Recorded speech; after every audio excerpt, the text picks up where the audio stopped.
En el sur del Perú se encuentra una de las proezas arqueológicas más impresionantes del mundo, Machu Picchu. Después de 6 siglos, estas vastas ruinas incas permanecen casi intactas y atraen 1 millón de visitantes cada año. En 1911, el explorador estadounidense Hiram Bingham se adentró en esta inhóspita selva en busca de ruinas arqueológicas. El 24 de julio, pocos días después de salir de Cusco, un lugareño le mostró un tesoro inesperado: las ruinas de una vasta ciudad casi completamente desconocida para los occidentales, posada a 2.430 metros de altitud. Machu Picchu. Bingham se sintió bastante maravillado por las construcciones en Machu Picchu, por su ubicación en relación a la distancia con la ciudad del Cusco y porque las crónicas no mencionaban un emplazamiento llamado Machu Picchu en este lugar. La ciudad fue construida por los incas, un pueblo que formó el mayor imperio en la América precolombina en el siglo XV después de Cristo.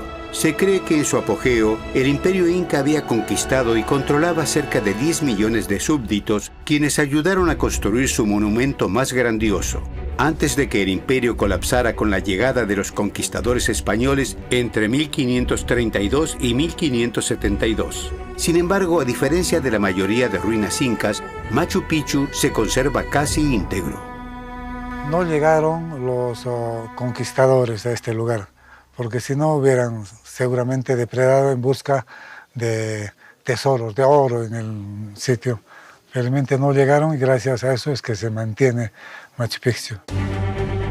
Se cree que la ciudadela, conocida como Yacta en quechua, el principal idioma de los incas, fue construida durante el reinado de Pachacútec, el primer emperador inca.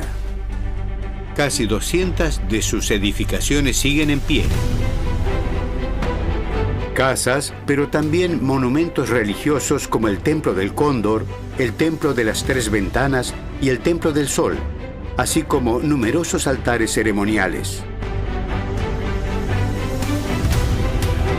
La ciudad se alza sobre una estrecha cresta entre 2 cumbres, Machu Picchu al sur y Huayna Picchu al norte. Abarca más de 32.500 hectáreas que los arqueólogos dividen en 2 sectores, el sector urbano y el sector agrícola. Este último está formado por numerosas terrazas que modelan la ladera de la montaña. Aquí apenas un puñado de edificaciones domina el valle, como la Casa del Guardián, desde donde se vigilaba la ciudad, sus alrededores y los almacenes. En el sector urbano, los edificios fueron construidos siguiendo un estilo y diseño arquitectónico típicamente inca, con un distrito superior, Anan, y un distrito inferior, Urin. En muchas ciudades incas, el Anan, o la parte alta, tiene los palacios más destacados. La parte de Urin a veces es más popular, digámoslo así. En realidad esa es una parte de una visión de la cosmovisión. O sea, el mundo andino está organizado por dualidades, no contrapuestas, sino por la alianza de 2, la confluencia de 2. Los distritos de Anan y Urin están separados por otro elemento característico de las ciudades incas, una plaza principal de 90 metros de largo y 25 de ancho. Normalmente en esas plazas se congrega la gente para ceremonias. Pueden ser bailes, pueden ser festividades, pueden ser desfiles militares. Se cree que la Yacta de Machu Picchu fue abandonada durante la conquista española. Cuando llegó Hiram Bingham, solo vivían allí algunas familias de agricultores.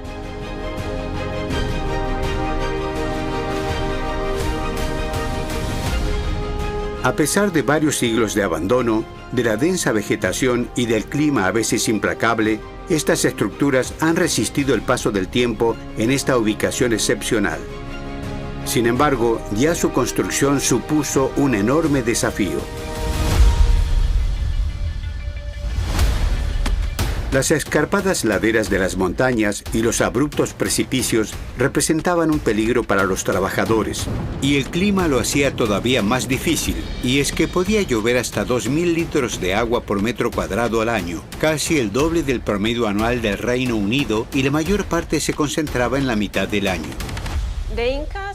Los incas eran muy conscientes de la fuerza del agua y cada temporada de lluvias hay deslizamientos de tierra en los Andes. Pero estas amenazas ambientales claramente no disuadieron a los constructores incas. Lo más impresionante en la construcción de Machu Picchu es el hecho de haberla levantado sobre una montaña de grandes acantilados, en un área muy agreste. Ellos eran grandes constructores y estaban prestos a cualquier desafío de la naturaleza. ¿Por qué eligieron los incas este lugar en particular para construir su ciudad eterna?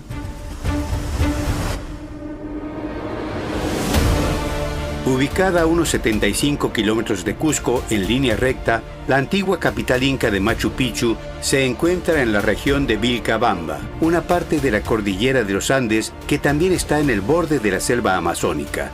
2 ecosistemas de los que provenían productos esenciales para la vida diaria y la cultura inca. De esta zona de la selva alta vienen productos importantísimos, creo el más importante de todos, la coca, las plantas medicinales, las plumas de las aves más exóticas. Más al fondo tenemos el oro y la plata como recursos. Y de los Andes provienen otros productos esenciales como el maíz, la quinoa, la carne de llama y más de 3.000 variedades de papa. Por lo tanto, la ubicación es estratégica. Se podría imaginar que una ciudad a 2.400 metros de altitud entre altas montañas y una selva inhóspita podría estar demasiado aislada, pero eso sería olvidar otra característica clave del Imperio Inca. Para transportar las mercancías y la mano de obra necesaria para construir la ciudad, varios caminos partían desde Machu Picchu y la conectaban con unas 60 localidades satélite de la región. Estos caminos formaban parte de una gran obra de ingeniería inca, Capac Ñan, camino principal, una red de casi 30.000 kilómetros de rutas que unían los 4 confines del imperio, atravesando selvas amazónicas, cumbres montañosas, valles y desiertos. Una hazaña que combinaba belleza y funcionalidad y desempeñó un papel fundamental en el mantenimiento del orden y el poder dentro del imperio inca. La persona que visionó eso es un genio que se atribuye a Pachacuti. Vinculado estratégicamente con el resto del imperio a través del camino del Inca, Machu Picchu también contaba con otras ventajas. Encajado en lo alto de una cresta montañosa, se encuentra en el centro de un entorno natural espectacular. Pienso que el detonante es la magia del lugar. Hay pocos lugares con un paisaje tan espectacular, ¿no? Estas gigantescas montañas de granito, el Urubamba encañonado, serpenteando en el abismo de la profundidad, el horizonte alejado de la Amazonía, o sea, todo eso hace que ese lugar tenga una calidad espectacular, extraordinaria. El río que rodea a la ciudad y las montañas que la custodian hicieron que los incas consideraran sagrado este lugar. Y en el mundo andino, y especialmente en los incas, el paisaje está animado, el paisaje está humanizado. Las montañas son referentes a los ancestros, a los seres tutelares, etc. Entonces, hay una reverencia hacia esos elementos de la naturaleza. El poder del soberano debía representarse de diversas maneras. Y esa fue otra de las funciones de Machu Picchu. Impresionar a sus súbditos con este tipo de construcciones que demostraban sin dejar lugar a dudas de que eran capaces los incas. Pero todas estas ventajas no eliminaban los peligros. Los incas eran constructores talentosos y para superar los desafíos que presentaba el terreno, emprendieron la tarea monumental de prepararlo para la construcción.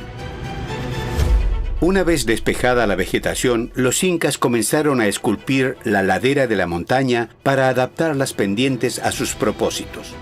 Comenzando desde el pie, construyeron terrazas, nivel por nivel, dando forma gradualmente a estas vertiginosas e inhóspitas laderas para poder vivir y cultivar en ellas. Transformaron los escarpados cerros en más de 10 hectáreas de tierra plana y aprovechable tanto para la agricultura como para la construcción.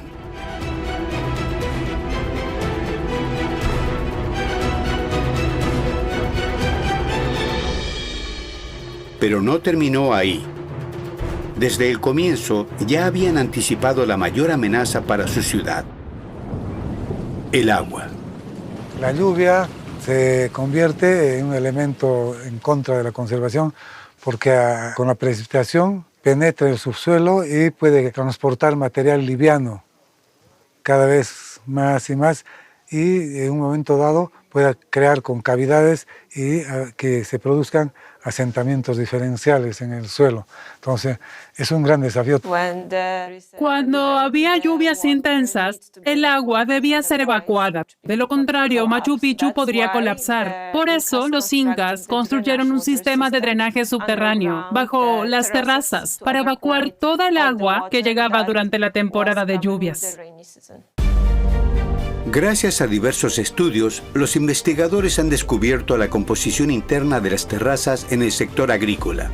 Luego de cortar los bloques de piedra para construir los muros sobre la base rocosa de la montaña, los incas aprovechaban el material sobrante para rellenar el interior de las terrazas siguiendo un sistema muy preciso.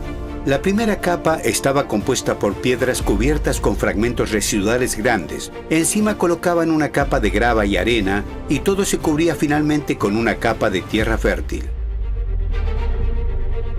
Cuando viene la lluvia, moja o riega la capa de suelo orgánico, pasa por la capa de arenilla, de grava y rocas y llega a la matriz, al suelo, al basamento rocoso, y de ahí se va hasta el fondo del valle. En Machu Picchu no vemos cuando hay grandes precipitaciones pluviales porque todo el agua se infiltra. Sin las terrazas, Machu Picchu no existiría, porque gracias a ellas la estructura se mantiene estable. De lo contrario, se deslizaría como una luz. En el sector agrícola, estas terrazas sumaban casi 5 hectáreas de tierras de cultivo. Se usaban para sembrar alimentos, pero su superficie no era lo suficientemente grande como para abastecer a toda la población de Machu Picchu, que también dependía de productos importados de la región. Hoy, los arqueólogos creen que las terrazas pudieron funcionar en realidad como un laboratorio de experimentación agrícola. Se sacó el polen y se clasificó y se vio que en Machu Picchu también se cultivaba coca. No solo coca, pues no, la quinoa, maíz, y otros productos. Entonces, para eso servía, para adaptar plantas del fondo del valle aquí y arriba y viceversa, plantas de zona alta, experimentadas, tratadas en Machu Picchu para zonas bajas.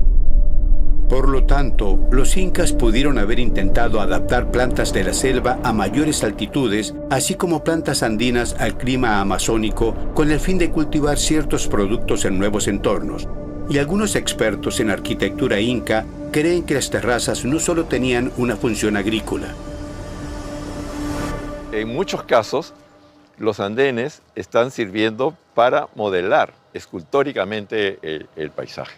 Entonces, de establecer que eso es un espacio solamente agrícola es reducirlos a una insignificancia. Ya sea que tuvieran un propósito agrícola o paisajístico en tiempos de los incas, hoy estas terrazas alimentan a los únicos habitantes permanentes de Machu Picchu. Las terrazas del sector urbano también contienen piedras y material sobrante de la construcción y se usaban como cimientos para las diferentes edificaciones de la Yacta, la ciudad de los incas. En última instancia, los investigadores creen que más de la mitad del esfuerzo humano necesario para construir Machu Picchu se destinó a la construcción de estos cimientos y del sistema de drenaje subterráneo. Fue un proyecto colosal tanto en su ejecución como en su planificación. En la época no había papel o algo con que dibujar, pintar, ¿no? Todo el proceso estaba en la cabeza de los especialistas en construcción. Esa es la genialidad de la construcción de Machu Picchu. Y su talento no se detuvo en la construcción de las terrazas. Para edificar y ensamblar los muros de los edificios que se apoyaban sobre ellas, los incas tuvieron que extraer, cortar y transportar bloques de granito, algunos de ellos enormes, y lograron hacerlo sin ruedas, sin hierro y sin acero. En el centro de la Yacta hay un lugar que aún refleja el aspecto caótico que debió tener la zona antes de finalizar la construcción: la cantera. Aquí se aprecia la principal materia prima de Machu Picchu: enormes bloques de granito. Para hacer sus edificios magníficos usan las piedras más duras, las más resistentes, las que van a perdurar, como hacemos los arquitectos, ¿no? Pretendemos que nuestra arquitectura dure. Se está durando más de 400 años, casi 500, y hay obras contemporáneas que no duran ni 50 años, ¿no? Esto está hecho para que dure para los hijos de nuestros hijos. Ese es el concepto, la eternidad, la piedra es eterna. Al norte de la plaza central hay una plataforma abandonada a medio construir. Presenta una rampa que servía para transportar los bloques desde el lugar de extracción hacia la cima de los muros que se estaban levantando más abajo. Ciertos textos tradicionales quechuas y el estudio de distintas canteras utilizadas por los incas nos dan una idea de las técnicas que pudieron emplear. Algunos bloques pudieron ser arrastrados con cuerdas y fuerza humana, deslizándolos sobre una base de arena o arcilla. Pero dependiendo del tamaño del bloque, del terreno y del equipo disponible, los incas también usaban un sistema similar a una escalera de madera sobre la cual empujaban los bloques hacia adelante con palancas. O bien los hacían rodar sobre cilindros de piedra tirando de ellos con cuerdas. Aquí existe todavía el rodillo que servía para mover los elementos. Una vez que las piedras estaban colocadas sobre la parte superior del muro, el trabajo de los obreros no había terminado. De hecho, son el ensamblaje y los acabados lo que verdaderamente revela el ingenio de los incas. Una vez puesta la piedra, se retocaba hasta que encajaba con el resto del muro. Este bloque superior ya tiene acá una marca de lo que deben de estar golpeando a percusión directa para crear una superficie más o menos homogénea con relación al bloque inferior, que ya está con una superficie bastante nivelada. Cuando se logra esta nivelación de ambos bloques, se levanta un poco el bloque, se saca la cuña y el bloque va a sentar perfectamente sobre las bases. Este método era meticuloso pero también aproximado. Para alcanzar la perfección, los incas aplicaban la técnica del ensayo y error. Antes de retirar la cuña, se extendía una fina capa de arena sobre la parte superior del bloque de abajo. Si los dos bloques no encajaban correctamente, se volvía a colocar la cuña. Basándose en las marcas que quedaban en la arena, se retocaban las partes necesarias de la piedra hasta lograr un ajuste perfecto entre ambos bloques.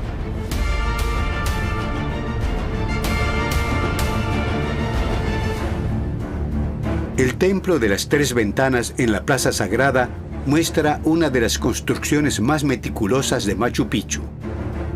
El bastar de percutar es un trabajo bastante muy fácil. Lo más extraordinario de todo está en esto, el contacto, la unión entre este y este otro bloque, que es un trabajo extraordinario. El espacio entre los bloques demuestra que incluso en la parte interior del muro se trabajaron con todo cuidado para que encajaran a la perfección. Y además su superficie no es plana, sino curva. Un trabajo extremadamente preciso y difícil en una zona que normalmente no se veía. Para mí es algo parecido al trabajo que hizo Miguel Ángel con la piedad. Aquí está el mayor esfuerzo hecho por los canteros incas. Una vez que los bloques encajaban entre sí, los incas finalizaban el trabajo retocando la superficie exterior del muro, ya fuera alisando la piedra o dándole forma convexa. Pero no todos los muros se trabajaron con el mismo nivel de detalle ni en el mismo estilo. Los bloques de granito podían tener distintas formas, diferentes tamaños y diversos tipos de encaje. Los muros más simples se construían con argamasa, mientras que los que requerían mayor precisión solo tenían una fina capa de arena entre los bloques, invisible desde el exterior. Los muros más notables son los de sillar, formados por bloques perfectamente alineados y de forma regular, y los ciclópeos, compuestos por enormes bloques ensamblados entre sí con total perfección. Para hacer una terraza no necesitamos hacer un muro muy elaborado, entonces usamos la cantería simple, el muro rústico. Pero si vamos a hacer un templo como el que está a mi izquierda, necesitamos un muro sedimentario, ¿no? Pero esto está en relación al tipo de construcción. Ya sean visibles o estén ocultos bajo las terrazas, los muros de la ciudad están sostenidos por la propia montaña, y ese es el secreto de su longevidad. Los edificios resisten bien a los sismos porque están muy bien construidos, están unidos a la roca, que es el mejor suelo. Golpe tras golpe, muro tras muro, los incas construyeron casi 200 edificios de esta manera, desde las canchas, edificaciones con una sola estancia rectangular, hasta los templos más grandes. Añadieron puertas, ventanas y nichos en forma de trapecio, típicos de la arquitectura inca. Los investigadores incluso han calculado cuánto tiempo tomó construir ciertos muros, como el de la Sala del Mortero o Espejo de Agua.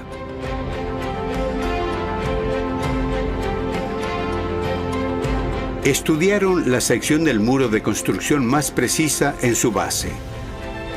A partir de mediciones exactas, experimentos arqueológicos de otros investigadores y su conocimiento histórico sobre la organización del trabajo inca, desarrollaron una hipótesis. Para construir la parte inferior del muro, 18 constructores expertos habrían trabajado durante 82 días. Si tomamos en consideración que los cálculos que hemos realizado son correctos, la planificación, la estabilización, los trabajos de cimentación, la construcción de los recintos, por lo menos en la primera fase de Machu Picchu, debió haber durado aproximadamente unos 8 años. Estos muros, levantados con sumo cuidado, permitieron la construcción de 172 edificios dentro de Machu Picchu con funciones tanto administrativas como religiosas. Y algunos de estos edificios presentan una orientación muy particular que parece estar estrechamente relacionada con el entorno natural sagrado. La astronomía en la civilización andina tuvo un rol fundamental porque permitía ver el movimiento de los astros, establecer fechas en el calendario, los equinoccios, pero sobre todo en los solsticios, porque marcaban cambios muy marcados de las estaciones y la relación con la producción. Y entonces también se establece un calendario ritual que está relacionado con la astronomía. Tienen una idea de en qué momento es la siembra, la cosecha, la mejora de tierras, el abono, entre otras. Uno de los monumentos más simbólicos de Machu Picchu, el Intihuatana, parece haber sido diseñado según la posición del sol. Este altar ceremonial situado sobre una plataforma piramidal a 2.468 metros de altitud, en el punto más alto del sector urbano, está tallado en un bloque de una forma muy particular. Desde este punto, las montañas sagradas circundantes se alinean con los 4 puntos cardinales y durante ciertos solsticios y equinoccios, el sol sale precisamente por encima de la cumbre más alta. En quechua, Intihuatana significa lugar donde se amarra el sol, y se han propuesto muchas hipótesis basadas en observaciones de cómo la luz y las sombras se proyectan sobre esta escultura.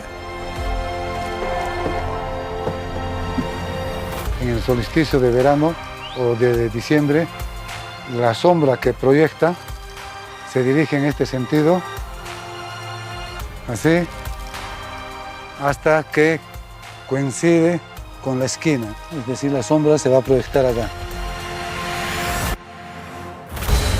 Durante los equinoccios de marzo y septiembre, la sombra se mueve hacia el centro de la puerta de la estructura de enfrente.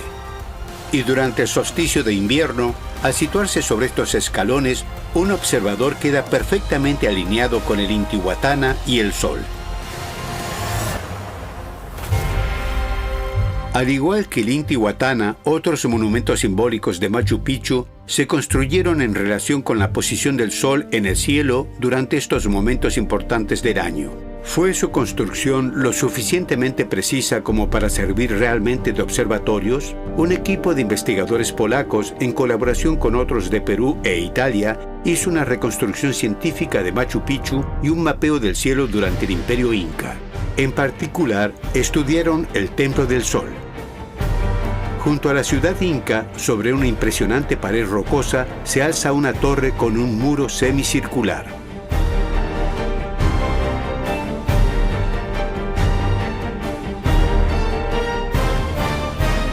El Templo del Sol es sin duda la estructura más importante de toda la yacta de Machu Picchu. La arquitectura que se ha desplegado allí es una arquitectura fina. En el interior de la torre, este icónico muro está decorado con 9 nichos, 2 ventanas y una especie de puerta. En el centro de la sala, una roca tallada parece haber sido un altar ceremonial. Se han propuesto varias hipótesis sobre su relación con el Sol.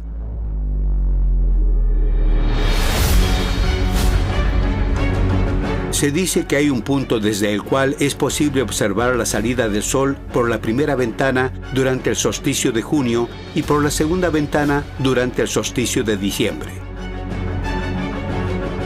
Durante el solsticio de junio, además, el Sol naciente proyecta un rectángulo de luz sobre el altar. Algunos incluso plantean que se pudo utilizar como reloj solar para medir el tiempo que faltaba para este importante evento.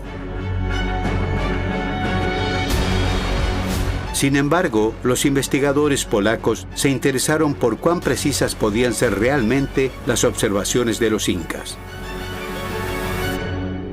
Calcularon que si existía ese punto de observación de ambos solsticios, debía situarse a 40 centímetros del suelo y a 20 centímetros de una pared.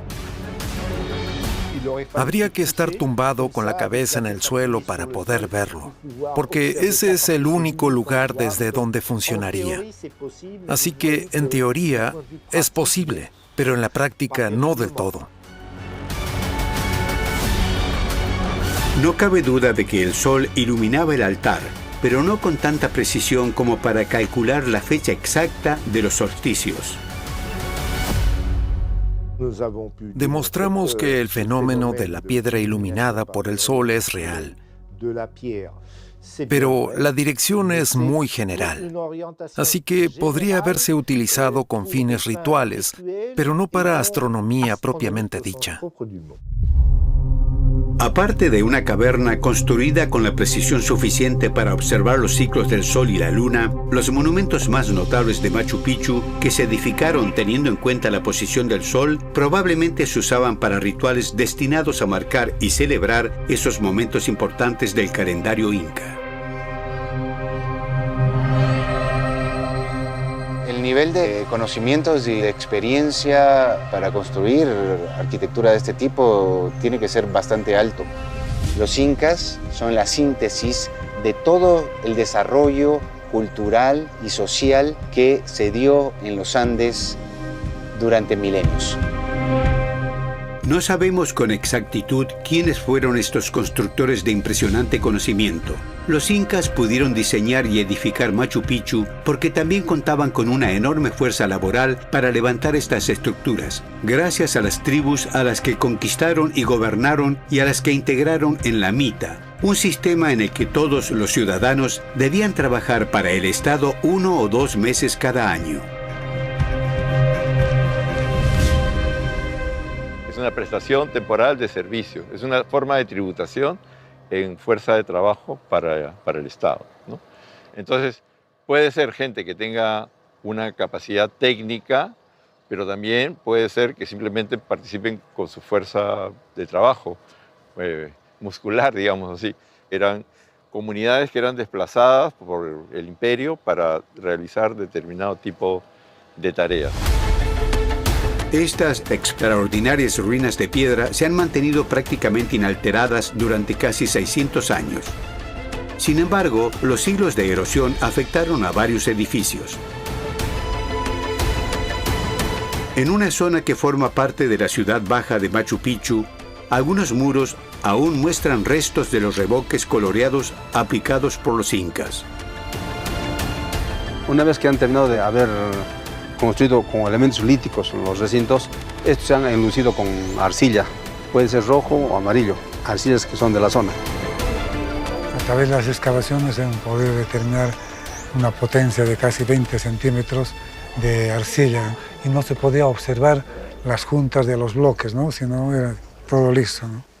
Cubría totalmente el muro. No se sabe cuántos muros fueron recubiertos fuera de esta zona, pero ese toque final habría servido para aislar los edificios del frío. Desde el comienzo de la construcción, los incas proveyeron los muros de la ciudad de 129 desagües. Estos conductos desviaban el agua de lluvia hacia la parte baja de Machu Picchu e incluso hacia el canal principal de drenaje, una falla geológica natural que usaron para evacuar el agua hasta el fondo del valle. Los investigadores estiman que gracias a esta infraestructura, el sector urbano podía absorber hasta 13.000 litros de agua por hectárea al año. Es muchísima agua y debía evacuarse de algún modo, porque de lo contrario, Machu Picchu se habría inundado. El ingenioso sistema de evacuación de agua de Machu Picchu, tanto subterráneo como al aire libre, protegió a la ciudad. Pero los incas necesitaban agua para cubrir sus necesidades cotidianas y religiosas. Por eso, identificaron dos fuentes naturales en la ladera norte de la montaña de Machu Picchu y construyeron un canal de 749 metros de largo que transportaba el agua a través del bosque gracias a una pendiente de entre el 2 y el 5% pese a los fuertes desniveles naturales del terreno.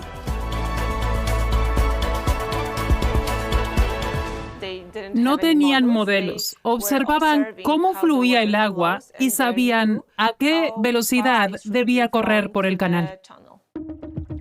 A medida que el canal se adentra en el sector agrícola, su pendiente se vuelve menos pronunciada y el agua excedente se desborda sobre las terrazas.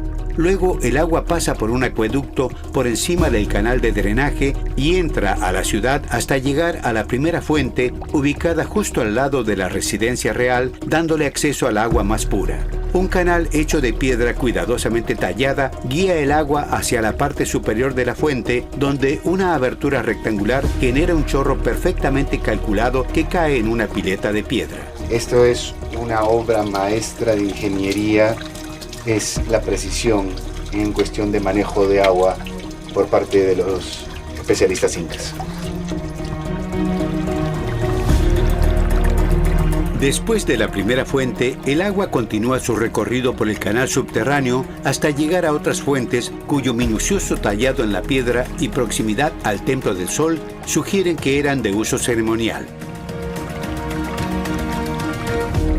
Luego sigue por la escalera de las fuentes, que parece haber tenido un uso doméstico. Finalmente, el agua llega a la 16ª y última fuente sin acceso público y conectada al Templo del Cóndor, el ave sagrada de los Andes. Tras esta última fuente, el agua restante se filtraba hacia el canal principal de evacuación que la drenaba hacia el bosque situado más abajo.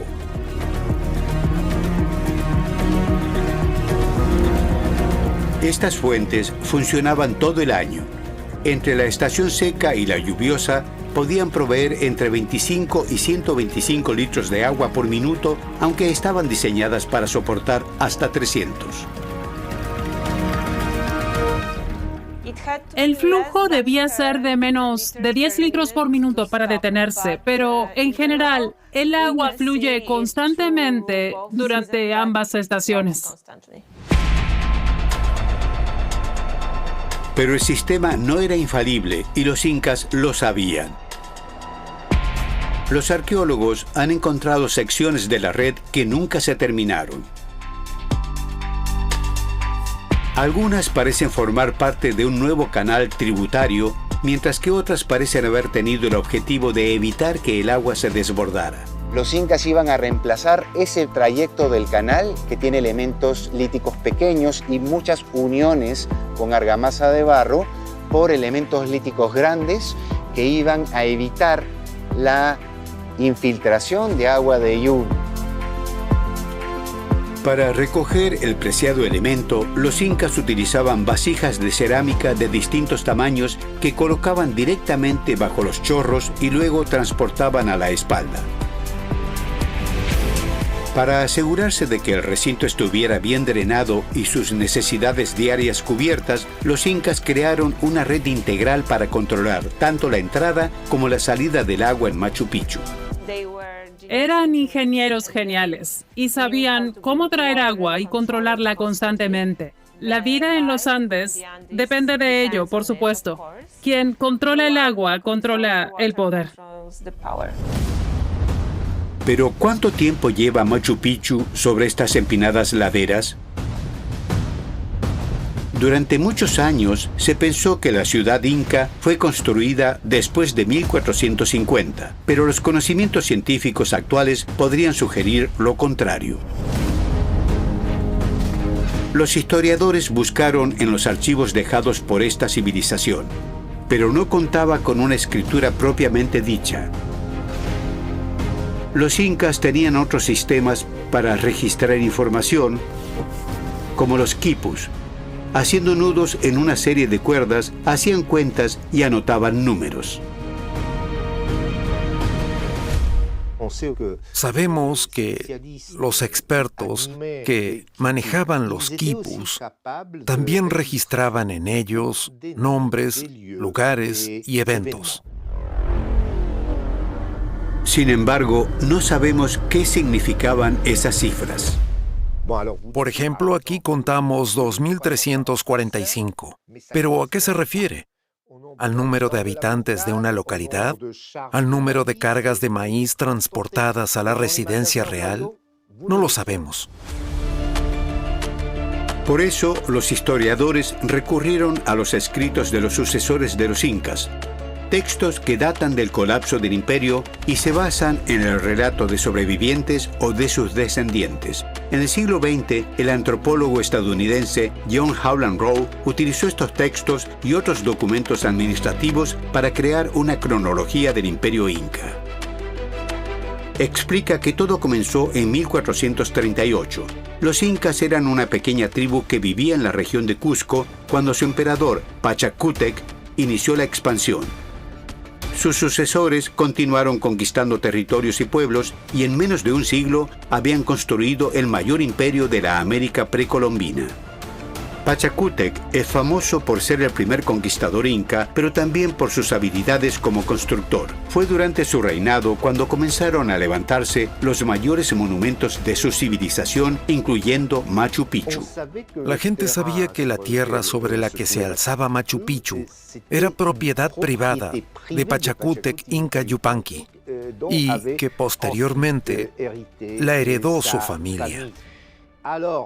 Según las fechas sugeridas por Rowe, se estimó que la construcción de Machu Picchu comenzó después de 1450-1460. Pero el problema es que en los Andes no existen documentos prehistóricos, por lo que su cronología se basa en evidencias bastante débiles.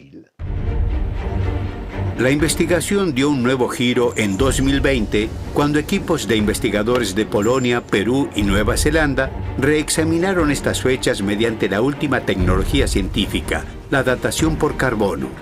Dominika Szykowska y sus colegas estudian muestras provenientes de excavaciones arqueológicas en Machu Picchu.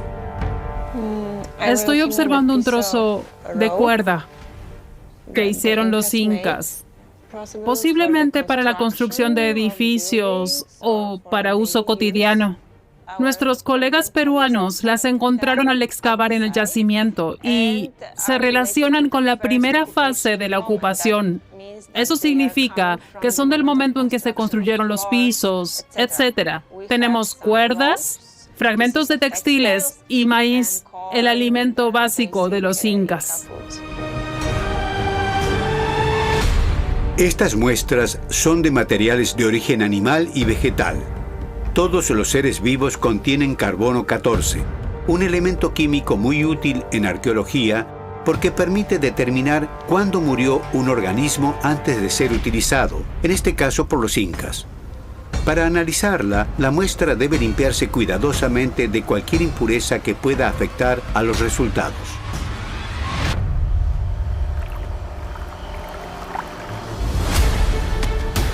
Luego se mete en un horno para reducirla a unas partículas de polvo, la forma de carbono más pura posible.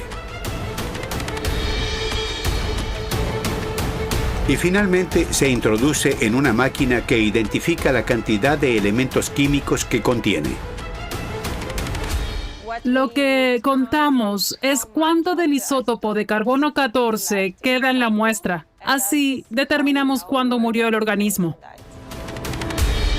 Las aproximadamente 50 muestras ya analizadas revelan que los incas estaban en la región de Machu Picchu antes de lo que se pensaba y que pudieron comenzar la construcción a más tardar alrededor de 1420, décadas antes de lo estimado originalmente, lo que pone en duda la cronología inca que se manejaba. Eso significa que Pachacútec inició la conquista antes y que el imperio inca duró más de 100 años. El equipo sigue analizando muestras para obtener resultados más precisos y ahora sabemos que Machu Picchu se construyó hace al menos 600 años. Un logro increíble para estos constructores expertos que se cree no contaban con un sistema de escritura. Los incas se lanzaron al desafío de aprovechar su entorno natural: agua, piedra, madera e incluso la posición de los cuerpos celestes, para diseñar edificios que todavía asombran a arqueólogos y turistas de todo el mundo. Machu Picchu tiene esa conjugación especial entre un paisaje extraordinario con una arquitectura que asume el reto de hacer algo equivalente. Lograron completar una ciudad que comenzaron a construir desde cero. Y los edificios siguen en pie después de 500 años. La variedad de muros que existen, la calidad de muros que existen, no hay otro Machu Picchu en el mundo, solo existe este Machu Picchu.